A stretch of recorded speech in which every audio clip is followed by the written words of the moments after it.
En 1984, el Renault Espace de primera generación era una especie de punk desaliñado que escupía en la cara de las convenciones automotrices. Por otro lado, su sucesor de 1991, el Espace 2, había cambiado su originalidad por un traje de 3 piezas y un corte de pelo cuadrado muy sensato. Se acabó el hado, no me importan las convenciones. Renault había tomado su tiempo para imponer este concepto de monovolumen, pero al final la idea fue aceptada.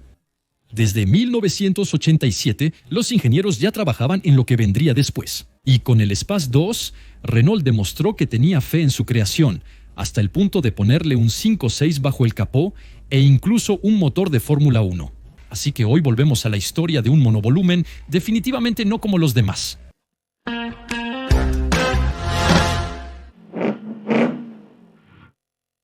El Espace 1 fue una arriesgada apuesta industrial jugada con cartas poco favorables. Este concepto de monovolumen diseñado originalmente por Matra se había quedado huérfano. Porque PSA, el cual iba a ser el primero en comercializar este curioso dispositivo, estaba en plena debacle financiera y por ende tuvo que retirarse del proyecto. Renault lo recogió, lo desempolvó y contra todo pronóstico, este patito feo se transformó en un cisne. Después de rozar la catástrofe, porque al principio las ventas realmente no estaban a la altura, la perseverancia de Renault terminó por dar sus frutos y Renault se encontró catapultado a la vanguardia de la innovación europea. Como un chef estrellado que saca un plato improbable pero delicioso. Desde 1986 se imaginó una versión del Space Prime para los estadounidenses. En 1987, Matra y Renault lanzaron el proyecto P36, que dará origen al Espace, todos relevantes actualmente. Las ventas del Espace 1 continuaban subiendo lentamente, pero seguramente, con un pico en 1990 a 47.421 ejemplares. No es para alardear, pero suficiente para que el marketing note que a los clientes les gustaban especialmente las versiones de alta gama. La conclusión era por lo tanto clara. Había que subir de gama, hacer lujo y, sobre todo, hacer entrar más billetes en las cajas. Entre los prototipos para AMC en 1986 y 1987 y los proyectos P36A, P36B, J48 en 1988. Hemos visto desfilar pruebas de estilo como candidatos en un concurso de belleza. Finalmente, optaron por una evolución suave, un poco rechoncha, pero con cierta presencia. Se acabó el aspecto un poco improvisado del espacio. Uno, el P36, convertido en J60 y 3, impone como un jefe que entra a una reunión con un maletín de cocodrilo. El diseño se completó en 1988 y terminó con las piezas tomadas de aquí y allá. El J63 tenía una verdadera personalidad. La plataforma se alargó a 4,43 metros contra 4,25 metros. Y el tren delantero abandonó las antigüedades del fuego para tomar el de la Renault 25. Y luego, como guinda del pastel, planearon implantarle el 5.6 PR5 con el fin de atraer a cierta burguesía. Mientras tanto, en Renault y Matra observaban cómo el Espace 1 crecía sin problemas en el mercado. Las ventas seguían siendo modestas, pero superaban las capacidades de la fábrica Matra en Romorantin. Por lo tanto, se toma la decisión de abrir una segunda línea de montaje en Dieppe, en Alpine.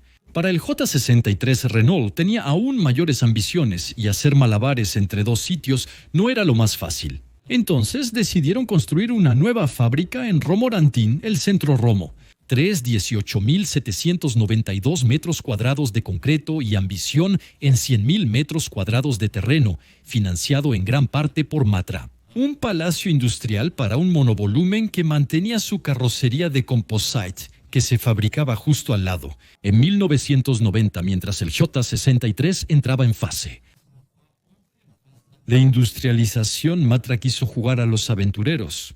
Propusieron a Renault dos versiones un poco locas, la P40, un aventurero con un kit de carrocería que hoy en día recuerda mucho a lo que será el Scenic RX4, y la P46, una bestia de carreras con un 5.6 PR, 5 alimentado por 2 turbos, Garrett, transmisión integral, cuadra, 265 caballos y 240 km por hora.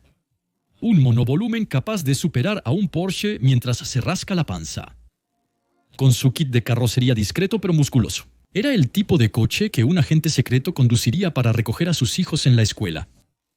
Lamentablemente, Renault dijo no, y estos dos prototipos duermen hoy en el Museo de Romorantin como reliquias de un sueño un poco loco. El Dojo A63 de serie finalmente fue revelado en marzo de 1991 en el Salón de Ginebra. Ya nadie se caía de las nubes, el monovolumen ya no era una revolución.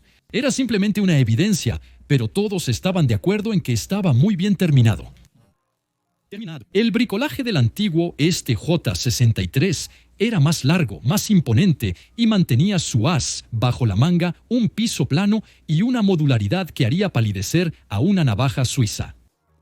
El interior daba un salto adelante, con materiales que olían a burgués en lugar de a fórmica. El vehículo ofrecía un motor de gasolina de 2.2 litros con 4 cilindros que generaba 110 caballos de fuerza. Un turbodiesel un poco perezoso con 88 caballos de fuerza o el V6 PRV de 2.849 cm 3 y 153 caballos de fuerza. Algunos mercados incluso tuvieron derecho a un 1.995 centímetros cúbicos de 103 caballos de fuerza. La transmisión cuadra aún estaba disponible para los motores de 2.2 litros. El público lo adoró y las ventas de 1991 cabalgaron la ola del Espacio 1 sin competencia francesa para ponerles obstáculos en el camino. Si los primeros compradores eran pioneros un poco locos, los del Espacio 2 formaban una mezcla más heterogénea, desde el ejecutivo hasta el padre de una familia numerosa. Con su apariencia estatutaria y su 5.6, venían a desafiar a la Renault 525 y a la Safran en la gama alta. Pero la fiesta no duró eternamente.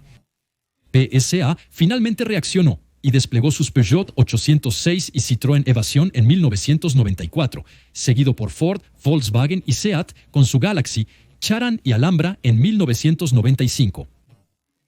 El Espace 2 mantenía el liderazgo, pero su crecimiento se desaceleraba. Para mantener su atractivo, Renault lanzó numerosas series especiales: Olímpico, 1000, 1992, Helios, Alice, Cycled, Space Mountain, Gran Pantalla, Magallanes, Nuevo Mundo. En resumen, había algo para todos los gustos. En la evolución, el diésel ganó 4 caballos en 1995, llegando a un máximo de 92 caballos. Solo eso, pero sin rediseño.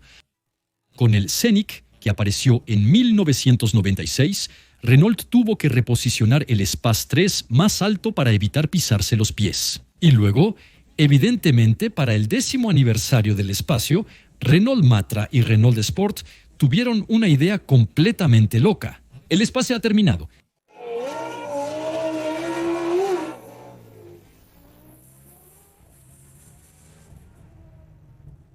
Un monovolumen con un 510 de Fórmula 1 800. Un monovolumen con un 510 de Fórmula. 820 caballos, 300 km por hora y un 0 a 100 en 2,9 segundos. Presentado en 1994 en París, era una bestia rugiente, con una carrocería musculosa. Existían 2 versiones, una estática para los salones y una rodante, conducida por Alain Prost en 1995.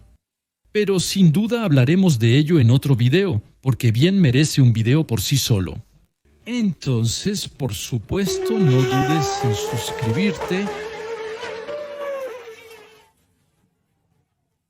Retirado en 1996, después de 317.225 ejemplares, el Espace 2 demostró que había un mercado para los monovolúmenes, incluso más que el Espace. Estéticamente exitoso, bien terminado, bien motorizado, dominó los años 90, obligando a la competencia a moverse. Los vehículos utilitario deportivo terminaron por hacer anticuado el concepto de monovolumen en los años 2010, pero en su momento era el rey de las carreteras familiares. ¿Y tú? ¿Tienes recuerdos en el espacio? Déjenlo en los comentarios y suscríbanse para no perderse nuestros próximos videos.